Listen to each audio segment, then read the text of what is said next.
जय श्री कृष्ण।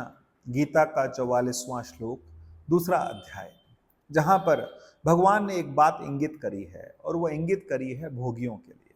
भगवान कहते हैं जो लोग भोग में लगे रहते हैं और ऐश्वर्य में आसक्त हैं, उनका मन परमात्मा की भक्ति में दृढ़ नहीं होता, क्योंकि उनका मन इस चीज में लगा रहता है कि मैं भोग की, विलास की, ऐश्वर्य की जो चीजें हैं मैं उनको जुटा लूं। जैसे ही स्थिति हम सब लोगों की है, हम सब अपने जीवन में मेहनत करते हैं, सब कुछ करते हैं, जीविका उपार्जन करते हैं, लेकिन किस लिए? अपने भोगों के लिए, अपने ऐश्वर्य के लिए। भगवान कहते हैं कि जब तक उस व्यक्ति की बुद्धि निश्चयात्मक नहीं है। निश्चयात्मक का क्या मतलब है? निश्चयात्मक का मतलब यह है कि परमात्मा के अलावा इस संसार में कुछ है नहीं।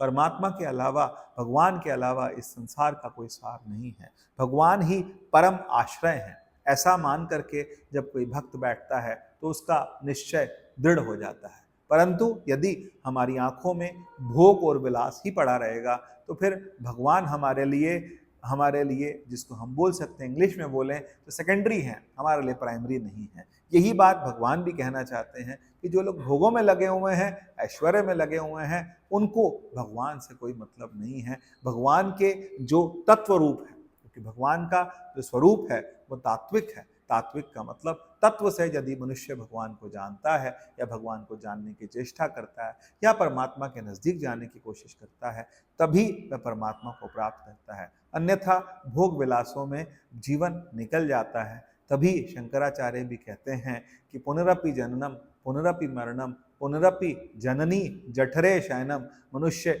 बार बार इस संसार में आता है, जननी के गर्भ में आता है और इस संसार से फिर चला जाता है, फिर से उसका जन्म होता है, फिर से उसकी मृत्यु होती है। इसी जन्म, मृत्यु, जरा और व्याधि में मनुष्य का जीवन निकल जाता है। जय श्री कृष्ण।